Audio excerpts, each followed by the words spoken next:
ನಮಸ್ಕಾರ, welcome back to my channel. ನಾನು ಪೂಜಾ. ಇವತ್ತು ಮಂಗಳವಾರದೇ ಕಂಟಿನ್ಯೂಷನ್ ಬ್ಲಾಗ್ ಆಗಿರುತ್ತೆ. ನಿನ್ನೆ ಒಂದು ವಿಡಿಯೋ ಹಾಕಿದ್ದೆ ಮಾರ್ನಿಂಗ್ ರೂಟೀನ್ ಥರ. ಇವತ್ತು ಮತ್ತೆ ಆಫ್ಟರ್ನೂನಿಂದ ವ್ಲಾಗ್ನ ಕಂಟಿನ್ಯೂ ಮಾಡ್ತಾಯಿದ್ದೀನಿ.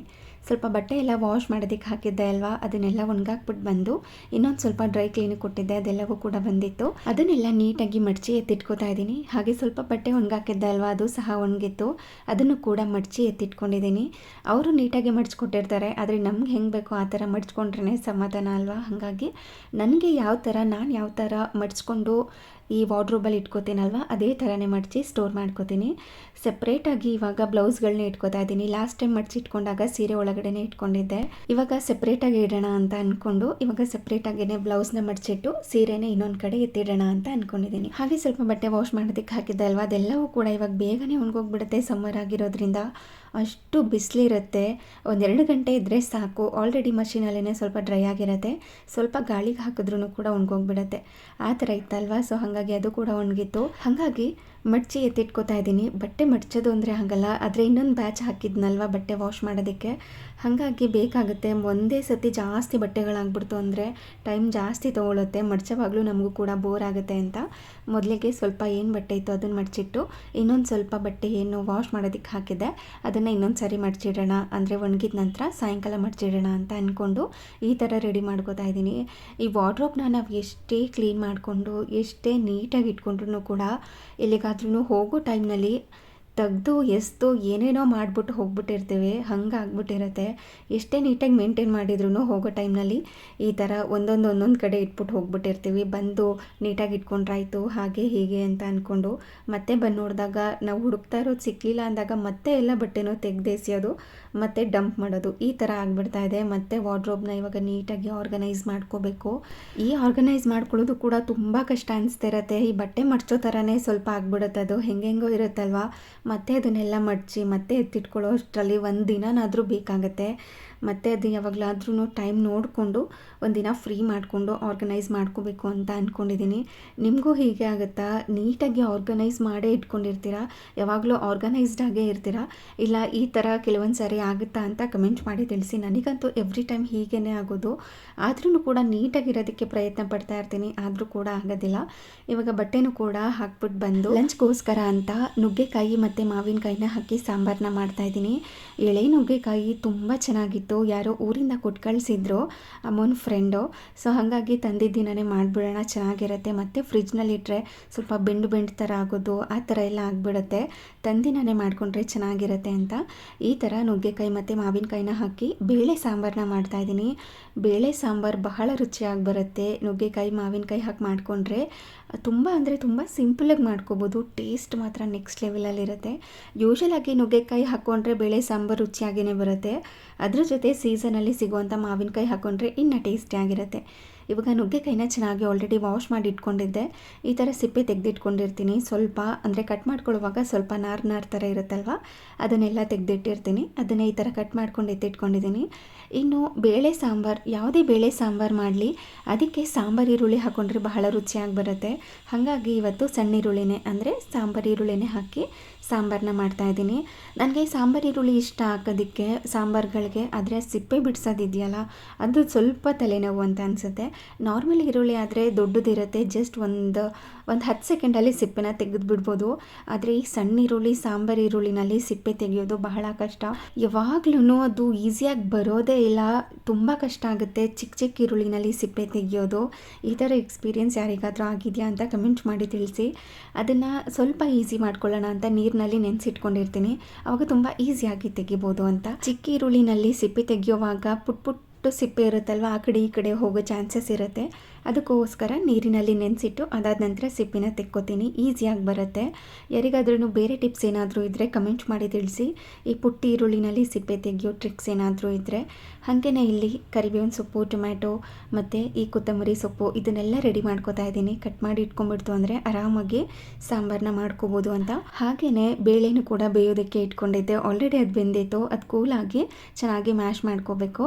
ಹಾಗೆ ಇಲ್ಲಿ ಕಟ್ ಮಾಡ್ಕೊಳ್ಳೋದೇನೇ ಇದ್ರೂ ಅದನ್ನೆಲ್ಲ ಕಟ್ ಮಾಡಿಕೊಂಡು ರೆಡಿ ಮಾಡ್ಕೋತಾ ಇದ್ದೀನಿ. ಹಾಗೆಯೇ ಮಾವಿನಕಾಯಿ, ನಾರ್ಮಲ್ ಹುಳಿ ಮಾವಿನಕಾಯಿ ಇದೆ ಅಲ್ವಾ, ರೌಂಡ್ ಶೇಪಲ್ಲಿ ಬರುತ್ತಲ್ವ, ಅದನ್ನಾದ್ರೂ ತೊಗೋಬೋದು. ಇಲ್ಲಾಂದರೆ ಈ ಥರ ಹೈಬ್ರಿಡ್ ಮಾವಿನಕಾಯಿ ಬರುತ್ತಲ್ವ, ಸ್ವಲ್ಪ ಉದ್ದವಾಗಿರುತ್ತೆ ನೋಡಿ, ಆ ಥರ ಮಾವಿನಕಾಯಿ ಆದ್ರೂ ತೊಗೋಬೋದು. ಅದನ್ನು ಸಣ್ಣದಾಗಿ ಕಟ್ ಮಾಡಿಕೊಂಡು ರೆಡಿ ಮಾಡ್ಕೋಬೇಕು. ನಾರ್ಮಲಾಗಿ ನಾವು ಬದನೆಕಾಯಿ ಕಟ್ ಮಾಡ್ಕೋತೀವಲ್ವ, ಆ ಥರ ಸಹ ಮಾಡ್ಕೋಬೋದು. ಅಂದರೆ ದೊಡ್ಡ ಹೋಳುಗಳಾಗಿ, ಇಲ್ಲಾಂದರೆ ಪುಟ್ಟದಾಗಿಯೂ ಸಹ ಕಟ್ ಮಾಡಿ ಹಾಕ್ಕೋಬೋದು. ದೊಡ್ಡದಾಗ್ಬಿಟ್ರೆ ಹೆಂಗಾಗ್ಬಿಡುತ್ತೆ ಅಂತಂದರೆ ಒಂದೇ ಸರಿ ಸಿಕ್ಕಿದಾಗ ಹುಳಿ ಜಾಸ್ತಿ ಅಂತ ಅನಿಸ್ಬಿಡುತ್ತೆ. ಅದಕ್ಕೋಸ್ಕರ ನಾನಿಲ್ಲಿ ಪುಟ್ಟದಾಗಿ ಕಟ್ ಮಾಡ್ಕೋತಾ ಇದ್ದೀನಿ.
ಇವಾಗ ಒಂದು ಪಾತ್ರೆನ ಬಿಸಿ ಮಾಡಲಿಕ್ಕೆ ಇಟ್ಕೊಂಡು ಅದಕ್ಕೆ ಸ್ವಲ್ಪ ಎಣ್ಣೆನ ಹಾಕಿ ಅದು ಕಾದಾದ ನಂತರ ಸಿಪ್ಪೆ ತೆಗೆದಿಟ್ಕೊಂಡಿರುವಂಥ ಈರುಳ್ಳಿನ ಸೇರಿಸ್ಕೊಂಡು ಚೆನ್ನಾಗಿ ಇದನ್ನು ಮಿಕ್ಸ್ ಮಾಡಿಕೊಂಡು ಫ್ರೈ ಮಾಡ್ಕೋಬೇಕು. ಈರುಳ್ಳಿ ಕಲರ್ ನೀವು ನೋಡ್ತಾ ಇರ್ಬೋದು ಚೇಂಜ್ ಆಗ್ತಾ ಇರುತ್ತೆ. ಅಲ್ಲಿ ತನಕ ಇದೇ ಥರ ಮಿಕ್ಸ್ ಮಾಡ್ಕೊಳ್ತಾ ಫ್ರೈ ಮಾಡ್ಕೋಬೇಕು. ಸ್ವಲ್ಪ ಹೊತ್ತು ಫ್ರೈ ಮಾಡಿಕೊಂಡ್ರೆ ಸಾಕಾಗುತ್ತೆ. ಮತ್ತು ಬೇಯಿಸ್ಕೊಳ್ಳೋವಾಗ ಅಂದರೆ ನೀರನ್ನು ಹಾಕಿ ಬೇಯಿಸ್ಕೋತೀವಲ್ವ, ಆವಾಗ ಇನ್ನೊಂದು ಸ್ವಲ್ಪ ಬೆಂದೋಗ್ಬಿಡುತ್ತೆ. ನಂತರ ಅದಕ್ಕೆ ಕಟ್ ಮಾಡಿ ಇಟ್ಕೊಂಡಿರುವಂಥ ಮಾವಿನಕಾಯಿ, ಸಿಪ್ಪೆ ತೆಗೆದು ಕಟ್ ಮಾಡಿ ಇಟ್ಕೊಂಡಿರುವಂಥ ನುಗ್ಗೆಕಾಯಿ, ಸ್ವಲ್ಪ ಬದನೆಕಾಯಿನ ಹಾಕ್ಕೊಂಡು ಚೆನ್ನಾಗಿ ಇದನ್ನು ಮಿಕ್ಸ್ ಮಾಡಿಕೊಂಡು ಫ್ರೈ ಮಾಡ್ಕೋಬೇಕು. ಎಣ್ಣೆನಲ್ಲೇ ಇದು ಸ್ವಲ್ಪ ಫ್ರೈ ಆಗಬೇಕು. ಹಾಗೆ ಲೈಟಾಗಿ ಕಲರ್ ಕೂಡ ಚೇಂಜ್ ಆಗಿರಬೇಕು. ಅಲ್ಲಿ ತನಕ ಇದೇ ಥರ ಮಿಕ್ಸ್ ಮಾಡಿಕೊಂಡು ನಂತರ ಅದಕ್ಕೆ ಕಟ್ ಮಾಡಿ ಇಟ್ಕೊಂಡಿರೋವಂಥ ಟೊಮ್ಯಾಟೊ, ಮಾವಿನಕಾಯಿ ಜಾಸ್ತಿ ಹುಳಿ ಇಲ್ಲದೆ ಇರೋ ಕಾರಣ ನಾನಿಲ್ಲಿ ಟೊಮ್ಯಾಟೊ ಹಾಗೆ ಹುಣಸೆ ಹಣ್ಣು ಎರಡನ್ನೂ ಸಹ ಸೇರಿಸ್ಕೋತೀನಿ. ಇನ್ ಕೇಸ್ ನೀವೇನಾದ್ರೂ ಹುಳಿ ಟೊಮ್ಯಾಟೊ ತೊಗೋತೀರಾ ಅಂತಂದರೆ ಯಾವುದಾದ್ರೂ ಒಂದನ್ನು ಸ್ಕಿಪ್ ಮಾಡ್ಕೊಳ್ಳಿ. ಟೊಮ್ಯಾಟೊನಾದ್ರೂ ಸ್ಕಿಪ್ ಮಾಡ್ಕೊಳ್ಳಿ, ಇಲ್ಲಾಂದರೆ ಹುಣಸೆ ಹುಳಿನಾದ್ರೂ ಸ್ಕಿಪ್ ಮಾಡ್ಕೊಳ್ಳಿ. ನಂತರ ಟೊಮೆಟೊ ಹಾಕಿದ ಮೇಲೆ ಚಿಟಿಕೆಯಷ್ಟು ಅರಿಶಿನ ಪುಡಿನ ಹಾಕಿ 1-2-3 ಸ್ಪೂನಷ್ಟು ಸಾಂಬಾರು ಪುಡಿನ ಹಾಕಿ ಚೆನ್ನಾಗಿ ಇದನ್ನು ಸಿಮ್ನಲ್ಲೇ ಇಟ್ಕೊಂಡು ಮಿಕ್ಸ್ ಮಾಡ್ಕೋಬೇಕು. ಪಾತ್ರೆ ಸ್ವಲ್ಪ ಚಿಕ್ಕದು ಅಂತ ಅನಿಸ್ತು, ಅದಾದಮೇಲೆ ಪಾತ್ರೆನ ಚೇಂಜ್ ಮಾಡ್ಕೊಂಡಿದ್ದೀನಿ. ನಂತರ ಇದಕ್ಕೆ ಬೇಯೋಷ್ಟು ನೀರನ್ನು ಹಾಕಿ ಚೆನ್ನಾಗಿ ಇದನ್ನು ಮಿಕ್ಸ್ ಮಾಡಿಕೊಂಡು ಬೇಯಿಸ್ಕೋಬೇಕಾಗುತ್ತೆ. ಇವಾಗ ಇದಕ್ಕೆ ಉಪ್ಪನ್ನ ಹಾಕ್ಕೊಳ್ತಾ ಇಲ್ಲ, ಕೊನೆಯಲ್ಲಿ ಉಪ್ಪನ್ನ ಸೇರಿಸ್ಕೊಳ್ತೀನಿ. ಇವಾಗ ಮಿಕ್ಸ್ ಮಾಡಿಕೊಂಡು ಒಂದು ಲಿಡ್ಡನ್ನು ಕ್ಲೋಸ್ ಮಾಡಿ ಬೇಯಿಸ್ಕೊಳ್ಳೋದು. ನುಗ್ಗೆಕಾಯಿ ಫುಲ್ ಮ್ಯಾಶ್ ಆಗೋ ಥರ ಬೇಯಿಸ್ಕೊಳ್ಳೋದೇನು ಬೇಡ, ಸ್ವಲ್ಪ ಬೆಂದಿದ್ರೆ ಸಾಕಾಗುತ್ತೆ. ಕುದಿಸ್ತಾ ತುಂಬ ಚೆನ್ನಾಗಿ ಸಾಂಬಾರು ರೆಡಿಯಾಗಿ ಹೋಗ್ಬಿಡುತ್ತೆ. ಹಾಗೆ ನುಗ್ಗೆಕಾಯಿ ಕೂಡ ಬೆಂದೋಗ್ಬಿಡುತ್ತೆ. ನಂತರ ಅದಕ್ಕೆ ಹುಣಸೆ ಹುಳಿ, ಬೇಯಿಸಿ ಇಟ್ಕೊಂಡಿರೋಂಥ ಬೇಳೆ, ಸ್ವಲ್ಪ ಬೆಲ್ಲ, ರುಚಿಗೆ ತಕ್ಕಷ್ಟು ಉಪ್ಪನ್ನ ಸೇರಿಸಿ ಚೆನ್ನಾಗಿ ಇದನ್ನು ಮಿಕ್ಸ್ ಮಾಡಿಕೊಂಡು ಕುದಿಸ್ಕೋಬೇಕು. ಬೇಕು ಅಂದರೆ ನೀವು ಇದನ್ನು ತೆಳ್ಳಗಾದರೂ ಮಾಡ್ಕೋಬೋದು, ಸ್ವಲ್ಪ ಗಟ್ಟಿಯಾಗಾದ್ರೂ ಮಾಡ್ಕೋಬೋದು. ಬೇಕು ಅಂದರೆ ಆಲೂಗಡ್ಡೆನೂ ಸಹ ಸೇರಿಸ್ಕೋಬೋದು. ಒಳ್ಳೆ ರುಚಿ ಬರುತ್ತೆ. ಯಾವಾಗಲೂ ಒಂದೇ ಥರ ಬೇಳೆ ಸಾಂಬಾರು ಮಾಡ್ತಾಯಿದ್ರೆ ಈ ಥರ ಒಮ್ಮೆ ನುಗ್ಗೆಕಾಯಿ ಮತ್ತು ಮಾವಿನಕಾಯಿನ ಹಾಕಿ ಟ್ರೈ ಮಾಡಿ. ನಿಜವಾಗ್ಲೂ ನಿಮಗೂ ಕೂಡ ತುಂಬಾ ಇಷ್ಟ ಆಗುತ್ತೆ. ನಮ್ಮ ಮನೆಯಲ್ಲಿ ಎಲ್ಲರಿಗೂ ಕೂಡ ತುಂಬ ಅಂದರೆ ತುಂಬಾ ಇಷ್ಟ ಆಯಿತು. 2 ಸಾರಿ ತಿಂದಿದ್ದೀವಿ ಇದೇ ಸಾಂಬಾರನ್ನ ಕುದಿಸ್ಕೊಂಡು. ನಾರ್ಮಲಾಗಿ ಬೇಳೆ ಸಾಂಬಾರು ಅಂದರೆ ಯಾವುದೇ ಸಾಂಬಾರಾಗಲಿ ಅವತ್ತಿಗಿಂತ ಅದ್ರ ನಾಳೆ ತಿಂದರೆ ಬಹಳ ರುಚಿಯಾಗಿರುತ್ತೆ ಅಲ್ವಾ. ಯಾರಿಗೆಲ್ಲ ಈ ಥರ ಎಕ್ಸ್ಪೀರಿಯೆನ್ಸ್ ಆಗಿದೆ ಅಂತ ಕಮೆಂಟ್ ಮಾಡಿ ತಿಳಿಸಿ. ಹಾಗೆಯೇ ಇದಕ್ಕೆ ಮಸಾಲೆನ ರುಬ್ಕೋತಾ ಇದ್ದೀನಿ. ನಾಟ್ ಮಸಾಲೆ ಅಂದರೆ ಇದು ಮಸಾಲೆ ಥರ ಅಲ್ಲ, ಸ್ವಲ್ಪ ತೆಂಗಿನಕಾಯಿನ ರುಬ್ಬಿ ಸೇರಿಸ್ಕೊಳ್ಳೋದಷ್ಟೇ. ಅದಕ್ಕೆ ತೆಂಗಿನಕಾಯಿನ ಕಟ್ ಮಾಡಿ ಸೇರಿಸಿ ಸ್ವಲ್ಪ ನೀರನ್ನು ಹಾಕಿ ಗ್ರೈಂಡ್ ಮಾಡಿಕೊಂಡು ಇದರೊಳಗಡೆ ಸೇರಿಸ್ಕೊಳ್ತೀನಿ ಅಷ್ಟೇ. ಇವಾಗ ಎಲ್ಲ ಕೂಡ ಚೆನ್ನಾಗಿ ಕುದ್ದು ಹೊಂದ್ಕೊಂಡಿರುತ್ತೆ. ಕೊನೆಯಲ್ಲಿ ರುಬ್ಬಿ ಇಟ್ಕೊಂಡಿರೋ ಅಂಥ ತೆಂಗಿನಕಾಯಿ ಪೇಸ್ಟ್ ಏನಿದೆ ಅದನ್ನು ಸೇರಿಸ್ಕೊಂಡು ಅದಾದ ನಂತರ ಇನ್ನೊಮ್ಮೆ ಮಿಕ್ಸ್ ಮಾಡಿಕೊಂಡು ಕುದಿಸ್ಕೊಳ್ಳೋದು. ನಂತರ ಇದಕ್ಕೆ ಒಂದು ಸಿಂಪಲ್ ಆಗಿರುವಂಥ ಒಗ್ಗರಣೆ ಕೊನೆಯಲ್ಲಿ ಸೇರಿಸ್ಕೋಬೇಕು. ಬೇಕು ಅಂದರೆ ಫಸ್ಟೇ ಹಾಕ್ಕೋಬೋದು, ನಾವು ಈರುಳ್ಳಿ ಎಲ್ಲ ಹಾಕ್ಕೊಂಡ್ವಲ್ಲ ಆ ಟೈಮ್ನಲ್ಲಿ. ಕೊನೆಯಲ್ಲಿ ಒಗ್ಗರಣೆ ಹಾಕ್ಕೊಂಡ್ರೆ ರುಚಿಯಾಗಿ ಬರುತ್ತೆ ಬೇಳೆ ಸಾಂಬಾರಿಗೆ. ಹಾಗಾಗಿ ಇಲ್ಲಿ ಒಗ್ಗರಣೆನ ಸೇರಿಸ್ಕೊತಾ ಇದ್ದೀನಿ. ಸ್ವಲ್ಪ ತುಪ್ಪನ ಬಿಸಿ ಮಾಡಲಿಕ್ಕೆ ಇಟ್ಕೊಂಡು ಅದಕ್ಕೆ ಸ್ವಲ್ಪ ಸಾಸಿವೆ, ಜೀರಿಗೆ, ಹಿಂಗು, ಕರಿಬೇವಿನ ಸೊಪ್ಪು, ಒಣಗಿರುವಂಥ ಮೆಣಸಿನಕಾಯಿ, ಅದರಲ್ಲೂ ಬ್ಯಾಡಗಿ ಮೆಣಸಿನಕಾಯಿನ ಹಾಕಿ ಒಗ್ಗರಣೆನ ಕೊಟ್ಕೊಳ್ಳಿ. ಘಮ ಕೂಡ ತುಂಬ ಚೆನ್ನಾಗಿರುತ್ತೆ, ಫ್ಲೇವರ್ ಕೂಡ ತುಂಬಾ ಚೆನ್ನಾಗಿ ಬರುತ್ತೆ. ಬೇಕಿದ್ರೆ ಅಬ್ಸರ್ವ್ ಮಾಡಿ ನೋಡಿ. ಇವಾಗ ಬ್ಯಾಡಗಿ ಮೆಣಸಿನ್ಕಾಯಿನ ಹಾಕಿ ಒಗ್ಗರಣೆನ ಕೊಟ್ಕೊಂಡು ಈ ಸಾಂಬಾರು ಒಳಗಡೆ ಸೇರಿಸ್ಕೊಂಡು ಚೆನ್ನಾಗಿ ಇದನ್ನು ಮಿಕ್ಸ್ ಮಾಡ್ಕೋಬೇಕು. ಕೊನೆಯಲ್ಲಿ ಸಣ್ಣದಾಗಿ ಕಟ್ ಮಾಡಿ ಇಟ್ಕೊಂಡಿರುವಂಥ ಕೊತ್ತಂಬರಿ ಸೊಪ್ಪನ್ನು ಹಾಕಿ ಇನ್ನೊಮ್ಮೆ ಮಿಕ್ಸ್ ಮಾಡಿಕೊಂಡ್ರೆ ಪರ್ಫೆಕ್ಟಾಗಿ ಟೇಸ್ಟಿ ಆಗಿರುವಂಥ ಮಾವಿನಕಾಯಿ ನುಗ್ಗೆಕಾಯಿ ಬೇಳೆ ಸಾಂಬಾರು ರೆಡಿಯಾಗಿರುತ್ತೆ. ಇನ್ನೊಂದು ಸೈಡಲ್ಲಿ ಬಿಸಿ ಬಿಸಿ ಆಗಿರುವಂಥ ಅನ್ನ ಸಹ ರೆಡಿಯಾಗಿತ್ತು. ಬಿಸಿ ಬಿಸಿ ಅನ್ನ, ಅದ್ರ ಮೇಲೆ ಸ್ವಲ್ಪ ತುಪ್ಪ, ಹಾಗೆ ಈ ಬೇಳೆ ಸಾಂಬಾರು ಏನು ರುಚಿಯಾಗಿರುತ್ತೆ ಅಲ್ವಾ. ನೆಂಚ್ಕೊಳ್ಳೋದಕ್ಕೆ ಸ್ವಲ್ಪ ಉಪ್ಪಿನಕಾಯಿ ಅಥವಾ ಹಪ್ಪಳ ಇದ್ದರೆ ಇನ್ನೂ ಸಖತ್ತಾಗಿರುತ್ತೆ. ಇದೊಂದು ಬಿಸಿ ಬಿಸಿಯಾಗಿರುವಂಥ ಊಟ ಮಾಡಿಕೊಂಡು ಒಂದೊಳ್ಳೆ ನಿದ್ದೆ ಸಹ ಮಾಡ್ಕೋಬೋದು. ಅಂದರೆ ನಿದ್ದೆ ಬಂದೇ ಬಿಡುತ್ತೆ ಮಧ್ಯಾಹ್ನ ಟೈಮ್ನಲ್ಲಿ ಊಟ ಎಲ್ಲ ಮುಗ್ದಿದ ನಂತರ.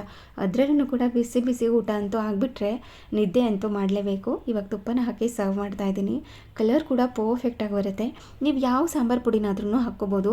ನೀವೇನಾದ್ರೂ ಸೆಪ್ರೇಟಾಗಿ ಮಸಾಲ ಸಾಂಬಾರು ಪುಡಿ ಮಾಡ್ಕೊಂಡಿದ್ದೀರಾ ಅಂದರೆ ಅದನ್ನಾದ್ರೂ ಹಾಕ್ಕೋಬೋದು, ಇಲ್ಲ ಬೇಳೆ ಸಾಂಬಾರು ಪುಡಿನಾದ್ರೂ ಹಾಕ್ಕೋಬೋದು. ಅದೆರಡೂ ಇಲ್ಲ ಅಂದರೆ ಅಚ್ಕಾರದ ಪುಡಿ, ಧನಿಯಾ ಪುಡಿನೂ ಸಹ ಹಾಕ್ಕೋಬೋದು. ಹಾಗೆ ಸ್ವಲ್ಪ ಹೊತ್ತು ನಿದ್ದೆ ಮಾಡೆಲ್ಲ ಮುಗಿಸ್ಕೊಂಡೆ. ಅಷ್ಟರಲ್ಲಿ ಸಂಜೆ ಆಯಿತು ಅಂದರೆ ಏನಾದ್ರೂ ಸ್ನ್ಯಾಕ್ಸ್ ತಿನ್ನಬೇಕು ಅಂತಲೇ ಅನಿಸ್ತಿರತ್ತೆ. ಅದರಲ್ಲೂ ಟೀ ಟೈಮ್ ಸ್ನ್ಯಾಕ್ಸ್ ಅಂತೂ ಬೇಕೇ ಬೇಕು ಅಂತ ಅನಿಸ್ತಿರತ್ತೆ. ಸಂಜೆ ಆಯಿತು, ಸ್ವಲ್ಪ ಬಾಗಿಲಿಗೆ ನೀರು ಹಾಕಿ ದೀಪ ಎಲ್ಲ ಹಚ್ಚಿ ಈವ್ನಿಂಗ್ ಸ್ನ್ಯಾಕ್ಸ್ಗೋಸ್ಕರ ಅಂತ ಮಾವಿನಕಾಯಿಂದ ಚುರುಮುರಿನ ಮಾಡ್ತಾಯಿದ್ದೀನಿ. ಅದು ಕೂಡ ತುಂಬ ರುಚಿ. ಸೀಸನಲ್ಲಿ ಏನೇನು ಸಿಗುತ್ತಲ್ವ ಅದನ್ನೆಲ್ಲ ಬಳಸ್ಕೊಂಡು ಚೆನ್ನಾಗಿ ಅಡುಗೆ ಮಾಡ್ಕೊಂಡು ತಿನ್ಕೊಂಬಿಡ್ಬೇಕು. ಬೇಕು ಅಂದರೂ ಕೂಡ ಕೆಲವೊಂದು ಸರಿ ಸಿಗೋದಿಲ್ಲ. ಇವಾಗ ಮಾವಿನಕಾಯಿ ಸೀಸನ್, ಇನ್ನು ಸ್ವಲ್ಪ ದಿನ ಆದಮೇಲೆ ಎಲ್ಲ ಹಣ್ಣಾಗಿಬಿಡುತ್ತಲ್ವ, ಮಾವಿನಕಾಯಿ ಸಿಗೋದಿಲ್ಲ. ಹಾಗಾಗಿ ಈ ಟೈಮ್ನಲ್ಲೇ ಮಾಡಿಕೊಂಡು ತಿನ್ಕೋತಾ ಇದ್ದೀನಿ. ಹಾಗೆಯೇ ಇಲ್ಲಿ ಟೀ ಮಾಡ್ಕೊಳ್ಳೋದಕ್ಕೆ ಹಾಲು ಮತ್ತು ಈ ಚುರುಮುರಿಗೆ ಕಡಲೆಪುರಿ ಸಹ ಬೇಕಲ್ವ, ಅದನ್ನು ಕೂಡ ತರಿಸಿಟ್ಕೊಂಡಿದ್ದೆ. ಇವಾಗ ಟೀ ಮಾಡ್ಕೊಳ್ಳೋದಕ್ಕೆ ಅಂತ ನೀರನ್ನು ಬಿಸಿ ಮಾಡಲಿಕ್ಕೆ ಇಟ್ಕೊಂಡು ಅದಕ್ಕೆ ಟೀ ಪುಡಿ ಸಕ್ಕರೆನೆಲ್ಲ ಹಾಕಿ ಕುದಿಸ್ಕೋತೀನಿ. ಕೆಲವೊಂದು ಸಾರಿ ಕೊನೆಯಲ್ಲಿ ಸಕ್ಕರೆ ಹಾಕೋತೀನಿ, ಕೆಲವೊಂದು ಸರಿ ಈ ಟೈಮ್ನಲ್ಲೇ ಸಕ್ಕರೆ ಹಾಕಿ ಕುದಿಸಿಟ್ಟಿರ್ತೀನಿ. ಏನಾದ್ರೂ ಬೆಲ್ಲದ ಟೀ ಮಾಡ್ಕೋತಿದ್ದೀವಿ ಅಂತಂದರೆ ಸಪ್ರೇಟಾಗಿ ಹಾಲನ್ನು ಕಾಯಿಸ್ಕೋಬೇಕಾಗತ್ತೆ. ಸಪ್ರೇಟಾಗಿ ಟೀ ಡಿಕಾಕ್ಷನ್ನ ಮಾಡಿಕೊಂಡು ಅದಾದ ನಂತರ ಮಿಕ್ಸ್ ಮಾಡ್ಕೋಬೇಕು. ಹಾಲನ್ನು ಹಾಕಿ ಬೆಲ್ಲದ ಟೀ ಮಾಡಿಕೊಂಡ್ರೆ ಬೇಗ ಒಡೆದೋಗೋ ಚಾನ್ಸಸ್ ಇರುತ್ತೆ. ಹಾಗಾಗಿ ಆ ಥರ ಮಾಡ್ಕೊಳ್ಳೋದು. ಆದ್ರೂ ಸಕ್ಕರೆ ಟೀಗಿಂತ ಬೆಲ್ಲದ ಟೀ ಬಹಳ ರುಚಿ, ಟೇಸ್ಟ್ ಕೂಡ ತುಂಬ ಚೆನ್ನಾಗಿರುತ್ತೆ. ಆದರೆ ಒಡೆದೋಗ್ಬಿಡುತ್ತೆ ಅನ್ನೋ ಭಯಕ್ಕೋಸ್ಕರ ಸಕ್ಕರೆ ಟೀ ಮಾಡ್ಕೊಳ್ಳೋದಷ್ಟೇ. ಹಾಗೆ ನಮ್ಮ ಮನೆಯಲ್ಲಿ ಏನೇ ಮಾಡಲಿ, ಚೆನ್ನಾಗಿರುವಂಥ ಚುರುಮುರಿನಾದ್ರೂ ಮಾಡಲಿ, ಅವ್ರು ಮಾತ್ರ ತಿನ್ನೋದಿಲ್ಲ ನಮ್ಮ ಮನೆಯವರು. ಅವರಿಗೋಸ್ಕರ ಪುರಿ ಒಗ್ಗರಣೆನ ಮಾಡಿ ಎತ್ತಿಟ್ಕೊಂಡಿದ್ದೀನಿ. ಹಾಗೆ ಅಷ್ಟರಲ್ಲಿ ಡಿಕಾಕ್ಷನ್ ಸಹ ರೆಡಿಯಾಗಿತ್ತು. ಅದಕ್ಕೋಸ್ಕರ ಅಂತ ಇಲ್ಲಿ ಹಾಲನ್ನು ಕೂಡ ಹಾಕಿ ಕುದಿಲಿಕ್ಕೆ ಇಟ್ಕೊಂಡಿದ್ದೀನಿ. ಟೀನ ಜಾಸ್ತಿ ಹೊತ್ತು ಕುದಿಸಿದಷ್ಟು ರುಚಿ ಚೆನ್ನಾಗಿ ಬರುತ್ತೆ. ಮಧ್ಯಾಹ್ನ ಕಟ್ ಮಾಡಿ ಇಟ್ಕೊಂಡಿರುವಂಥ ಮಾವಿನಕಾಯಿ ಇತ್ತಲ್ವ, ಸಾಂಬಾರಿಗೆ ಅಂತ ಕಟ್ ಮಾಡಿ ಇಟ್ಕೊಂಡಿದ್ದೆ, ಅದೇ ಇತ್ತು. ಅದನ್ನು ಇವಾಗ ತುರಿದಿಟ್ಕೋತಾ ಇದ್ದೀನಿ. ಹುಳಿ ಮಾವಿನಕಾಯಿ ಆದ್ರೂ ತೊಗೋಬೋದು, ಇಲ್ಲಾಂತಂದರೆ ಈ ಥರ ಸ್ವೀಟ್ ಮತ್ತು ಹುಳಿ ಇರುವಂಥ ಮಾವಿನಕಾಯಿನಾದ್ರೂ ತೊಗೋಬೋದು. ಜಾಸ್ತಿ ಹುಳಿ ಇಷ್ಟ ಆಯಿತು ಅಂದರೆ ರೌಂಡ್ ಕಲರ್ ಮಾವಿನಕಾಯಿ ಇರುತ್ತಲ್ವ, ಅದನ್ನು ತೊಗೊಳ್ಳಿ. ನಂತರ ಇವಾಗ ಮಾವಿನಕಾಯಿನ ತುರಿದಿಟ್ಕೊಂಡಿದ್ದಾಯಿತು. ಇನ್ನು ಕ್ಯಾರೆಟ್ನು ಕೂಡ ತುರ್ಕೋಬೇಕು. ಇನ್ನು ಹಸಿಮೆಣಸಿನಕಾಯಿ, ಕೊತ್ತಂಬರಿ ಸೊಪ್ಪು, ಈರುಳ್ಳಿನೆಲ್ಲ ಸಣ್ಣ ಸಣ್ಣದಾಗಿ ಕಟ್ ಮಾಡ್ಕೋಬೇಕು. ಹಾಗೆ ಇದಕ್ಕೆ ಗ್ರೀನ್ ಚಟ್ನಿ ಬೇಕು. ಆಲ್ರೆಡಿ ನಾನು ಮಾಡಿಟ್ಕೊಂಡಿದ್ದೀನಿ, ಹಾಗಾಗಿ ಆ ರೆಸಿಪಿಯನ್ನು ಶೇರ್ ಮಾಡ್ತಾಯಿಲ್ಲ. ಆಲ್ರೆಡಿ ಶೇರ್ ಮಾಡಿದ್ದೀನಿ ಕೂಡ. ಮತ್ತು ಇವಾಗ ಗ್ರೀನ್ ಚಟ್ನಿ ಏನು ಬೇಕಲ್ವ ಅದನ್ನು ಕೂಡ ರೆಡಿ ಮಾಡಿ ಇಟ್ಕೊಂಡಿದ್ದಾಯಿತು. ಸ್ವಲ್ಪ ಮಸಾಲ ಪುಡಿಗಳು ಬೇಕಷ್ಟೇ, ತುಂಬ ಜಾಸ್ತಿ ಮಸಾಲ ಪುಡಿ ಅಂತ ಏನೂ ಇಲ್ಲ. ವೆರಿ ಸಿಂಪಲಾಗಿ ಮಾಡ್ಕೋಬೋದು, ಬಹಳ ರುಚಿಯಾಗಿ ಬರುತ್ತೆ. ತುಂಬ ಕಾಂಪ್ಲಿಕೇಟ್ ಕೂಡ ಏನೂ ಇಲ್ಲ.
ಇವಾಗ ಒಂದು ಮಿಕ್ಸಿಂಗ್ ಬೌಲ್ಗೆ ಅಂದರೆ ಸ್ವಲ್ಪ ದೊಡ್ಡ ಪಾತ್ರೆನ ಇಟ್ಕೋಬೇಕಾಗುತ್ತೆ ಇದನ್ನು ಮಿಕ್ಸ್ ಮಾಡ್ಕೊಳ್ಳೋದಕ್ಕೆ. ಚಿಕ್ಕದಾದರೆ ಚೆನ್ನಾಗಿ ಹೊಂದ್ಕೊಳ್ಳೋದಿಲ್ಲ, ಹಾಗಾಗಿ ದೊಡ್ಡ ಪಾತ್ರೆನ ಇಟ್ಕೊಂಡಿದ್ದೀನಿ. ಅದಕ್ಕೆ ಸಣ್ಣದಾಗಿ ಕಟ್ ಮಾಡಿ ಇಟ್ಕೊಂಡಿರುವಂಥ ಈರುಳ್ಳಿ, ತುರಿದಿಟ್ಕೊಂಡಿರುವಂಥ ಕ್ಯಾರೆಟ್ನ ಸೇರಿಸ್ಕೊತಾ ಇದ್ದೀನಿ. ಕೆಲವ್ರಿಗೆ ಕ್ಯಾರೆಟ್ ಜಾಸ್ತಿ ಇದ್ದರೆ ಇಷ್ಟ ಆಗುತ್ತೆ, ಕೆಲವ್ರಿಗೆ ಕಡಿಮೆ ಇದ್ದರೆ ಇಷ್ಟ ಆಗುತ್ತೆ. ನಿಮ್ಗೆ ಯಾವ್ಯಾವ ಪದಾರ್ಥ ಜಾಸ್ತಿ ಬೇಕು, ಯಾವ್ದು ಕಡಿಮೆ ಬೇಕು, ನಿಮ್ಮ ರುಚಿಗೆ ತಕ್ಕಂತೆ ನೀವು ಹೆಚ್ಚು ಕಡಿಮೆ ಮಾಡ್ಕೋಬೋದು. ಇವಾಗ ತುರಿದಿಟ್ಕೊಂಡಿರುವಂಥ ಕ್ಯಾರೆಟ್ ಹಾಕಿದ ಮೇಲೆ ಸಣ್ಣದಾಗಿ ಕಟ್ ಮಾಡಿ ಇಟ್ಕೊಂಡಿರುವಂಥ ಹಸಿಮೆಣಸಿನಕಾಯಿ, ಕೊತ್ತಂಬರಿ ಸೊಪ್ಪು, ಹಾಗೆ ಸಣ್ಣದಾಗಿ ಕಟ್ ಮಾಡಿ ಇಟ್ಕೊಂಡಿರುವಂಥ ಟೊಮ್ಯಾಟೊ, ಹಾಗೆ ತುರಿದಿಟ್ಕೊಂಡಿರುವಂಥ ಮಾವಿನಕಾಯಿ ತುರಿ ಇಷ್ಟನ್ನು ಸೇರಿಸಿ ಸ್ವಲ್ಪ ಗ್ರೀನ್ ಚಟ್ನಿನ ಸೇರಿಸ್ಕೋಬೇಕು. ಇದಕ್ಕೆ ಏನೂ ಇಲ್ಲ, ಶುಂಠಿ, ಬೆಳ್ಳುಳ್ಳಿ, ಹಸಿಮೆಣಸಿನಕಾಯಿ, ಕೊತ್ತಂಬರಿ ಸೊಪ್ಪು, ಪುದೀನ ಸೊಪ್ಪು, ಸ್ವಲ್ಪ ಬ್ಲ್ಯಾಕ್ ಸಾಲ್ಟ್, ನಿಂಬೆಹಣ್ಣಿನ ರಸ ಇದನ್ನೆಲ್ಲ ಹಾಕಿ ರುಬ್ಬಿಟ್ಕೊಂಡಿರೋದು. ಹಾಗೆ ಚಾಟ್ ಮಸಾಲ ಸಹ ಸೇರಿಸ್ಕೊಂಡಿದ್ದೀನಿ ಗ್ರೀನ್ ಚಟ್ನಿ ಮಾಡ್ಕೊಳ್ಳೋದಕ್ಕೆ. ನಂತರ ರುಚಿಗೆ ತಕ್ಕಷ್ಟು ಉಪ್ಪು, ಸ್ವಲ್ಪ ಅಚ್ಕಾರದ ಪುಡಿನ ಹಾಕ್ಕೊಂಡಿದ್ದೀನಿ ಒಳ್ಳೆ ಕಲರ್ಗೋಸ್ಕರ ಅಂತ. ಕಾಶ್ಮೀರ್ ಚಿಲ್ಲಿ ಪೌಡರ್ ಬರುತ್ತಲ್ವ ಅದು. ನಂತರ ಚಿಟಿಕೆಯಷ್ಟು ಧನಿಯಾ ಪುಡಿ, ಸ್ವಲ್ಪ ಚಾಟ್ ಮಸಾಲಾನ ಹಾಕಿ ಕಡಲೆ ಬೀಜನ ಹುರಿದು ಸೇರಿಸ್ಕೊಂಡಿದ್ದೀನಿ. ಅಂದರೆ ಕಡಲೆಪುರಿ ಒಳಗಡೆ ಹಾಕಿದ್ವಿ ಅಲ್ವಾ, ಅದನ್ನೇ ಎತ್ತಿ ಹಾಕ್ಕೊಂಡಿದ್ದೀನಿ. ಸಪ್ರೇಟಾಗಿ ನೀವು ಎಣ್ಣೆಯಲ್ಲಿ ಫ್ರೈ ಮಾಡಿಕೊಂಡು ಸಹ ಸೇರಿಸ್ಕೋಬೋದು. ಅಂದರೆ ಕಾಂಗ್ರೆಸ್ ಕಡಲೆ ಬೀಜ ಇತ್ತು ಮನೆಯಲ್ಲಿ ಅಂದರೆ ಅದನ್ನು ಸಹ ಹಾಕ್ಕೋಬೋದು. ನಂತರ ಇದನ್ನು ಚೆನ್ನಾಗಿ ಹೊಂದಿಸ್ಕೋಬೇಕು. ಬೇಕು ಅಂದರೆ ಎಣ್ಣೆನ ಹಾಕ್ಕೋಬೋದು, ಇಲ್ಲಾಂದರೆ ಬೇಡ, ಕಂಪ್ಲೀಟ್ಲಿ ಆಪ್ಷನಲ್. ಎಣ್ಣೆ ಹಾಕ್ಕೊಳ್ಳೇಬೇಕು ಅಂತ ಏನೂ ಇಲ್ಲ. ಇವಾಗ ಚೆನ್ನಾಗಿ ಹೊಂದಿಸ್ಕೊಂಡಿದ ನಂತರ ಉಪ್ಪು, ಖಾರ ಹಾಕ್ಕೊಂಡಿರುವಂಥ ತರಕಾರಿ ಎಲ್ಲ ಚೆನ್ನಾಗಿ ಹೊಂದ್ಕೋಬೇಕು. ಆ ಥರ ಹೊಂದಿಸ್ಕೊಂಡು ಕೊನೆಯಲ್ಲಿ ಈ ಥರ ಕಡಲೆಪುರಿನ ಹಾಕ್ಕೋಬೇಕು. ಎಲ್ಲನೂ ಒಟ್ಟಿಗೆ ಹಾಕಿ ಮಿಕ್ಸ್ ಮಾಡ್ಕೊಳ್ತೀವಿ ಅಂತಂದರೆ ಕಡಲೆಪುರಿ ಬೇಗ ಮೆತ್ತಗಾಗಿಬಿಡುತ್ತೆ, ಹಾಗೆ ಚೆನ್ನಾಗಿ ಹೊಂದಿಸ್ಕೊಳ್ಳೋದಕ್ಕೂ ಕೂಡ ಟೈಮ್ ಆಗುತ್ತೆ. ಮೊದಲಿಗೆ ಆ ಮಸಾಲೆ ಮತ್ತು ತರಕಾರಿನೆಲ್ಲ ಹೊಂದಿಸ್ಕೊಂಡು ಅದಾದ ನಂತರ ಕಡಲೆಪುರಿನ ಹಾಕಿ ಮಿಕ್ಸ್ ಮಾಡಿಕೊಂಡ್ರೆ ನಾವು ತಿನ್ನೋ ತನಕನೂ ಕೂಡ ಕ್ರಿಸ್ಪಿಯಾಗಿಯೇ ಇರುತ್ತೆ, ಬೇಗ ಕಡಲೆಪುರಿ ಮೆತ್ತಗಾಗೋದಿಲ್ಲ. ತುಂಬ ಅಂದರೆ ತುಂಬ ಚೆನ್ನಾಗಿ ಬಂದಿತ್ತು, ಹುಳಿಯಾಗಿ ಸ್ವೀಟಾಗಿ ಏನೋ ಒಂಥರ ಸಕ್ಕತ್ತಾಗಿರುತ್ತೆ. ಚುರುಮುರಿ ಅಂದರೆ ಒಂಥರ ಚಟ್ಪಟ ಅಂತ ಹೇಳ್ತಾರಲ್ವ, ಆ ಥರ ಬಾಯಿ ಚಪ್ಪರ್ಸ್ಕೊಂಡು ತಿಂತೀವಿ ಅಂತ ಹೇಳ್ತೀವಲ್ವ, ಆ ಥರ ಸಹ. ಯಾರಿಗೆಲ್ಲ ಚುರುಮುರಿ ಇಷ್ಟ ಆಗುತ್ತೆ ಅಂತ ಸಹ ಕಮೆಂಟ್ ಮಾಡಿ ತಿಳಿಸಿ. ಹಾಗೆ ಟೀ ಮೊದಲೇ ರೆಡಿ ಆಗೋಗ್ಬಿಟ್ಟಿತ್ತು. ಇದನ್ನೆಲ್ಲ ರೆಡಿ ಮಾಡ್ಕೊಳ್ಳೋ ಅಷ್ಟರಲ್ಲಿ ಮತ್ತೆ ಸ್ವಲ್ಪ ಹೊತ್ತು ಫ್ಲೇಮ್ನ ಆಫ್ ಮಾಡಿ ಮತ್ತೆ ಕುದಿಸ್ಕೊಂಡು ಟೀನ ಬಿಸಿ ಮಾಡಿಕೊಂಡು ಸರ್ವ್ ಮಾಡ್ತಾಯಿದ್ದೀನಿ. ಇನ್ನು ಡಿನ್ನರ್ ಪ್ರಿಪ್ರೇಷನ್ ಕೂಡ ಏನೂ ಇರಲಿಲ್ಲ. ಮಧ್ಯಾಹ್ನ ಮಾಡಿದಂಥ ಸಾಂಬಾರೇ ಇತ್ತಲ್ವ, ಸೊ ಹಾಗಾಗಿ ಜಾಸ್ತಿ ಏನೂ ಇರಲಿಲ್ಲ. ಬೇಕು ಅಂದರೆ ಮುದ್ದೆ ಮಾಡ್ಕೊಳ್ಳೋಣ, ಇಲ್ಲಾಂದರೆ ರೈಸೇ ಇರುತ್ತಲ್ವ, ಅದೇ ಸಾಕಾಗುತ್ತೆ ಅಂತ. ಇನ್ನು ಚುರುಮುರಿ ಎಲ್ಲ ತಿಂದಿರ್ತೀವಲ್ವ, ಅದೇ ಸ್ವಲ್ಪ ಲೈಟಾಗಿ ಹೊಟ್ಟೆ ತುಂಬಿರುತ್ತೆ. ಮತ್ತೇನು ಅಡುಗೆ ಮಾಡ್ಕೊಳ್ಳೋದು ಏನೂ ಇಲ್ಲ ಅಂತ ಆರಾಮಾಗಿ ಕೂತ್ಕೊಂಡು ಸ್ನ್ಯಾಕ್ಸ್ನ ಎಂಜಾಯ್ ಮಾಡಿದ್ದಾಯಿತು. ಇನ್ನು ಸಮ್ಮರ್ ಆಗಿರೋದ್ರಿಂದ ಏನಾದ್ರೂ ತಣ್ಣು ಕುಡಿಬೇಕು ಅಂತ ಅನಿಸ್ತಿರುತ್ತೆ, ಇಲ್ಲಾಂದರೆ ಐಸ್ ಕ್ರೀಮ್ ತಿನ್ನಬೇಕು ಅಂತ ಅನಿಸ್ತಿರುತ್ತೆ, ಅಷ್ಟು ಸೆಕೆ ಇವಾಗ. ಹಾಗಾಗಿ ಒಂದು ಫ್ಯಾಮಿಲಿ ಪ್ಯಾಕ್ ಐಸ್ ಕ್ರೀಮ್ನ ಬುಕ್ ಮಾಡಿದ್ವಿ. ತುಂಬ ಚೆನ್ನಾಗಿದೆ ಈ ಫ್ಲೇವರ್ ಬ್ರೌನಿ. ಇನ್ನು ಡಿನ್ನರ್ ಕೂಡ ಏನೂ ಇರಲ್ವಲ್ಲ, ಏನಾದರೂ ಕೆಲಸ ಇಲ್ಲ ಅಂತಂದಾಗಲೇ ಏನಾದ್ರೂ ತಿನ್ನಬೇಕು ಅನಿಸ್ತಾ ಇರುತ್ತೆ. ಕೆಲಸ ಇತ್ತು ಅಂದರೆ ಕೆಲಸ ಮಾಡ್ಕೊಂಡು ಬ್ಯುಸಿ ಆಗಿಬಿಟ್ಟಿರ್ತೀವಿ. ಸುಮ್ಮನೆ ಕೂತಿದ್ವಿ ಕೆಲಸ ಎಲ್ಲ ಮುಗಿಸ್ಕೊಂಡು ಅಂತ, ಆವಾಗಲೇ ಅದು ತಿನ್ನಬೇಕು ಇದು ತಿನ್ನಬೇಕು ಅಂತ ಕ್ರೇವಿಂಗ್ಸ್ ಆಗೋದು. ನನಗೆ ಈ ಥರನೇ ಕೆಲಸ ಏನಾದರೂ ಇತ್ತು ಅಂದರೆ ಜಾಸ್ತಿ ಏನೂ ತಿನ್ನಬೇಕು ಅಂತ ಅನಿಸಲ್ಲ, ಕೆಲಸದಲ್ಲಿ ಬ್ಯುಸಿ ಆಗಿಬಿಟ್ಟಿರ್ತೀನಿ. ಸುಮ್ಮನೆ ಏನಾದ್ರೂ ಕೆಲಸ ಇಲ್ಲದೆ ಕೂತಿದ್ವಿ ಅಂತಂದರೆ ಆ ಟೈಮ್ನಲ್ಲಿ ಈ ಥರ ಏನಾದ್ರೂ ತರಿಸ್ಕೊಂಡು ತಿನ್ನಬೇಕು ಅಂತ ಅನಿಸ್ತಿರತ್ತೆ. ನಿಮಗೂ ಇದೇ ಥರನಾ ಅಂತ ಕಮೆಂಟ್ ಮಾಡಿ ತಿಳಿಸಿ. ಹಾಗೆ ಫ್ಯಾಮಿಲಿಗೆಲ್ಲ ಈ ಥರ ಐಸ್ ಕ್ರೀಮ್ನ ಹಾಕ್ಕೊಟ್ಟು ನಾವು ಕೂಡ ಸ್ವಲ್ಪ ಹೊತ್ತು ಮೂವಿ ನೋಡಿಕೊಂಡು ಐಸ್ ಕ್ರೀಮ್ನ ಎಂಜಾಯ್ ಮಾಡಿದ್ವಿ. ಹಾಗೆ ಇದಾಗಿತ್ತು ಇವತ್ತಿನ ವಿಡಿಯೋ. ಈ ವಿಡಿಯೋ ನಿಮಗೆ ಸ್ವಲ್ಪನಾದ್ರೂ ಇಷ್ಟ ಆಗಿದ್ದರೆ, ಯೂಸ್ಫುಲ್ ಅನಿಸಿದ್ರೆ ಪ್ಲೀಸ್ ಒಂದು ಲೈಕ್ ಮಾಡಿ. ಹಾಗೆ ನಿಮ್ಮ ಫ್ರೆಂಡ್ಸ್ ಆ್ಯಂಡ್ ಫ್ಯಾಮಿಲಿಗೆಲ್ಲ ಈ ವಿಡಿಯೋನ ಶೇರ್ ಮಾಡಿ. Thank you.